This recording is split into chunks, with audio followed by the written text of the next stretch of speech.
Hi, my name is Emiliano Sosa, I'm Connor Chang. I'm Ethan Dominguez. and we're going to be presenting our Finance 320 final project.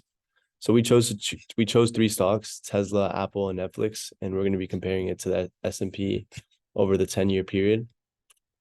So first of all, the efficient frontier. Here you can see the adjusted close of each stocks for over the 10 years, their monthly returns, and the expected returns.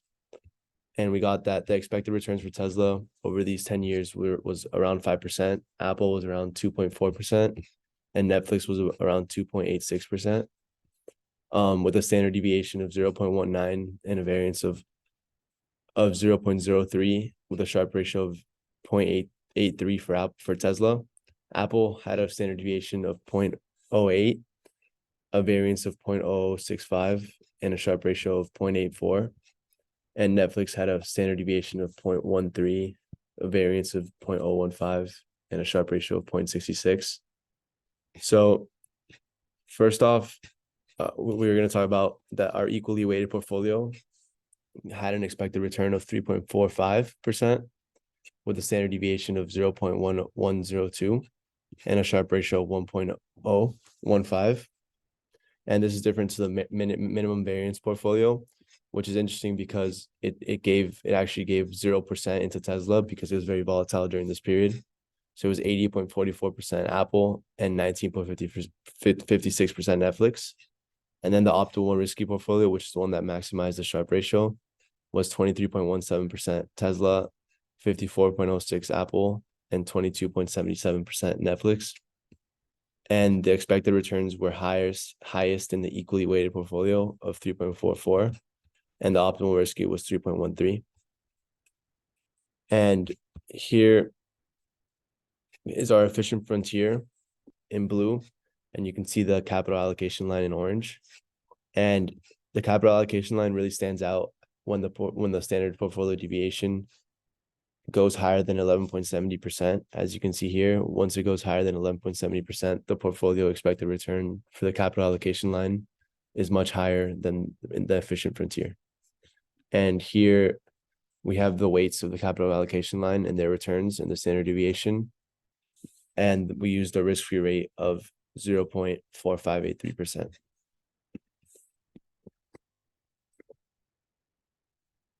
So now I'm going to be talking about our CAPM.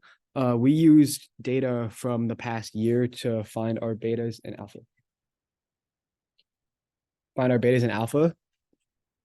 So we used our last year's data to find our monthly returns for the last year, and then use that to find our expected returns for each stock. And we use these numbers to calculate our betas by finding the covariance and figured out our alphas.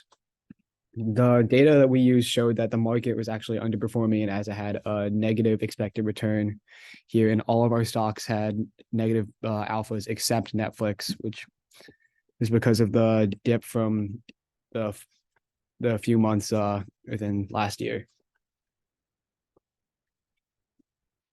And then Righty, we're going to be answering the questions that we have. So why these stocks? Why these stocks? Well, we'd previously invested in these stocks in our own time, and we'd seen great returns from all of them, and we were very interested in learning more about them. Why did they underperform? Our portfolio underperformed because the CAPM was negative 0.17. And I think that it's also important to note that there was a negative market risk premium during the year that we chose to analyze. There were also negative alphas because the market underperformed during this time period of March 1st, 2022 to March 1st, 2023. How to explain the performance? Well, for Tesla, it had a higher beta, which equals higher volatility in relation to the overall market, combined with the negative market risk premium, obviously will produce negative returns. Explaining Netflix's performance, the value of Netflix's stock saw a large dip during the portion of the observed time period as a result of their cracking down on password sharing.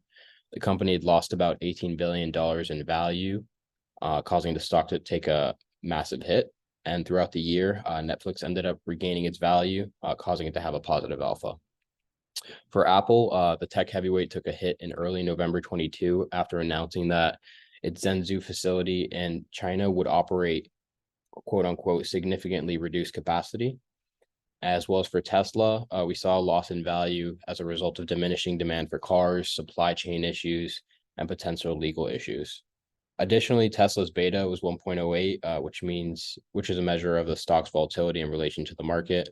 It quantifies the sensitivity of a stock's returns changes to the overall market. And because the market premium was negative, Tesla reacted more strongly to the market volatility because of its beta. What did we learn? So we learned about the importance of the market risk premium when making a portfolio.